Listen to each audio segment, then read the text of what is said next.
Topic: Forfeiture of share. Forfeiture means cancellation of shares. When company issues the shares, they collect from the applicant in several stages such as application money, allotment money, first call money, second and final call money, and this is how face value of shares are collected from the applicant. For example, application money is 3 rupees, allotment money is 2 rupees, first call is 3 rupees, and second call is 2 rupees. This is how face value of 10 rupees is collected by the company. But if any one of the shareholders or applicant does not pay call money, first call or second call or both the calls, in that case company sends reminder to the applicant, and if the money is not received or the applicant has not responded for the call money due, then the company can cancel the shares as per article of association provisions. So in this case there are two effects: either they will pay the call money will be received by the company, or they will not receive call money. So in this case the company will forfeit the shares on which the call money is not received, and it will be reissued to some another shareholders or some other person. The reissue of share can be at par, premium, or at discount, but generally the money which is not received from the applicant will be added to the original amount and it will be issued either at par or at discount, but not at premium.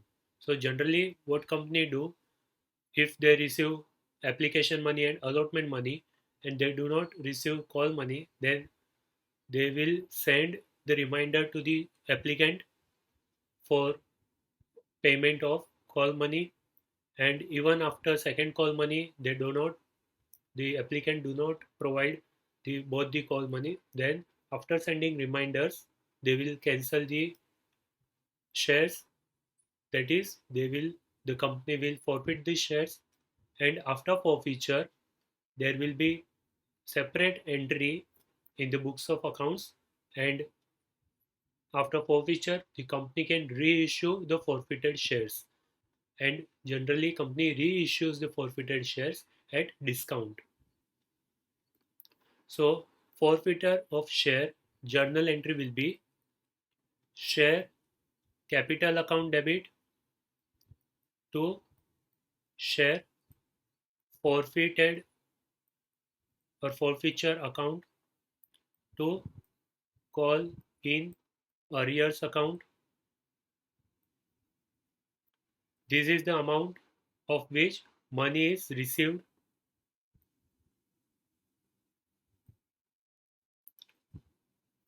by the company and money is paid by the applicant.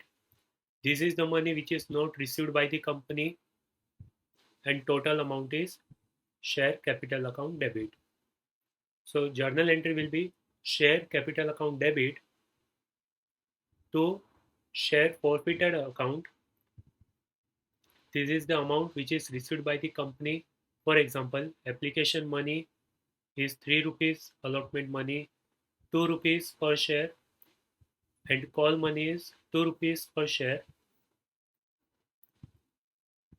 Second call money is 3 rupees per share, total 10 rupees face value, and one of the applicant has not paid first call money.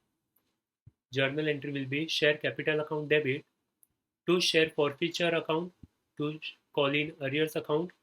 Call in arrear account will be credited with 2 rupees per share, the amount which is not received by the company, and share forfeiture account will be credited with 5 rupees per share, the amount which is received by the company from the applicant.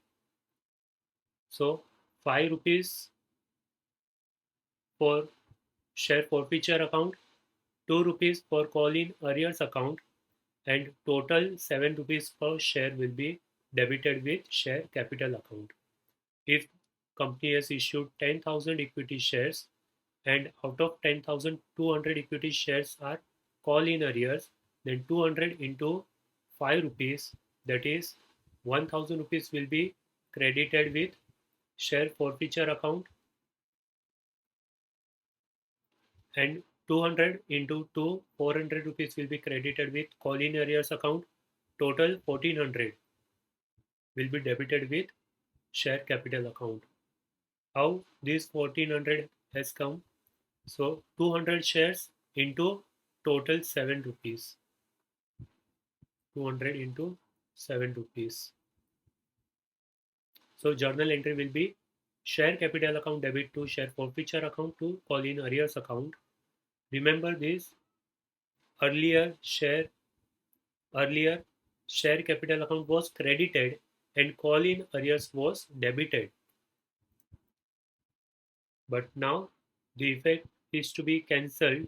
So the reverse entry will come and forfeiture account will be credited with the amount which is received, that is 5 rupees in this case, and call in arrears will be recorded at the rate the money which is not received by the company.